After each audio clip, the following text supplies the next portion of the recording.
మహిమోన్నతుని దేవునికి స్తోత్రము కలుగునుగాక.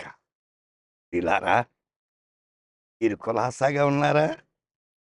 దేవుని వాక్యాన్ని వినండి.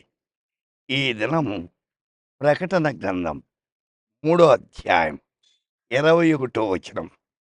జయించువానిని నాతో కూడా నా సింహాసనమునందు కూర్చుండనిచ్చేదను. Sat down with my father in his throne. अपने సింహాసన్ పర్ బైఠా ఉంగా. దేవుడు జయించిన వారి మీద తనతో పాటు కూర్చోబెడతా. ఎంత ఆధిక్యత ఇస్తున్నా అండి! సృష్టికర్త ఈ భూమండలాన్ని, ఆకాశ మండలాన్ని, సముద్రాలు, నదులు, కొండలు, లోయలు, బంగారు, వెండి అన్ని కలుగజేసిన దేవుడు తను నమ్మిన వారిని, జయించిన వారిని తనతో పాటు కూర్చోబెడతాడ. ఎంత ప్రేమ కలిగిన దేవుడండి మన దేవుడు. సామెత 25:5లో అతని సింహాసనము నీతి వలన స్థిరపడు. దేవుని సింహాసనము నీతి సింహాసనం. లోకంలో రాజులు, మంత్రులు ఉన్నారు, నీతి సింహాసనాలు కాదు, అవినీతికి పాల్పడిన వాళ్ళు. మన దేవుడు నీతిమంతుడు, నీతి సింహాసనం.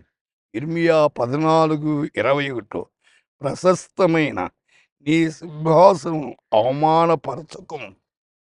దేవుని సింహం ప్రశస్తమైంది. దేవునికి అవమానం తేకూడదండి.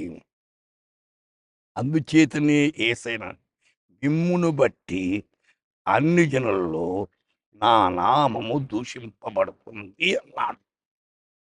అయితే మత్తయి 25 నా తండ్రి చేత ఆశించబడవాల రండి, లోకం పుట్టిన మొదలుకొని మీ కొరకు సిద్ధపరిచిన రాజ్యమును స్వతంత్రించుకొనుడి.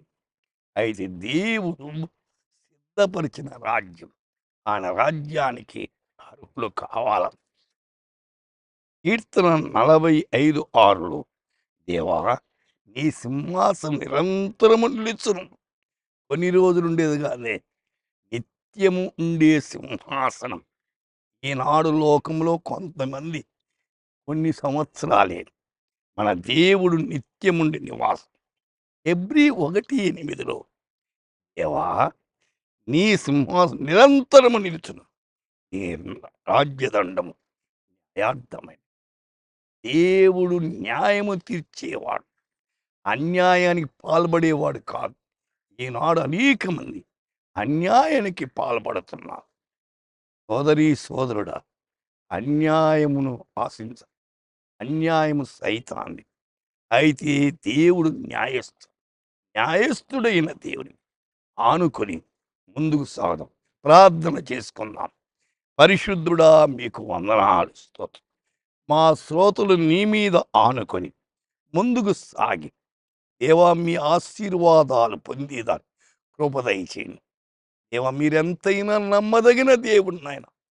ఆశ్చర్య కార్యాలు చేయమని యేసు నామమున ప్రార్థిస్తున్నాము తండ్రి. ఆమేన్.